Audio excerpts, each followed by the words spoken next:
ગુજરાતમાં મિની વિધાનસભા સમાન સ્થાનિક સ્વરાજ્યની ચૂંટણીઓના પરિણામમાં જાહેર થયાના લગભગ 2 સપ્તાહ જેટલો સમય વીત્યા બાદ હવે મંગળવારથી ચૂંટાયેલી પાંખ સત્તા સંભાળશે।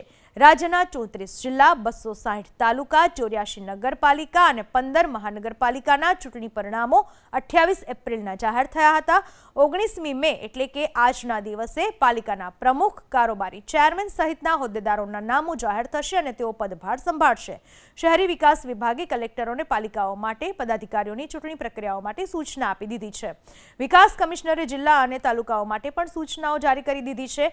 આમ આજના પાલિકા 23 થી 25 મે એમ 2 દિવસ 17 જિલ્લા પંચાયતો અને તેના તાબા હેઠળ આવતી તાલુકા પંચાયતોમાં પ્રમુખ, કારોબારી ચેરમેનની ચૂંટણી થશે, જ્યારે સૌથી અંતમાં 26 થી 28મી મેના મહાનગરપાલિકામાં નવા mayor, deputy mayor, standing committee chairman અને પક્ષના નેતાઓના નામ જાહેર થશે।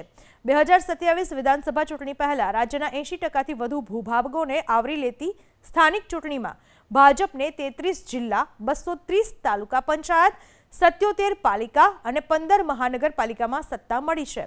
અમદાવાદ મહાનગરપાલિકા સિવાયના શહેરોમાં કોંગ્રેસને માન્ય વિરોધ પક્ષ તરીકે પદ મળે એટલી બેઠકો પણ મળી નથી।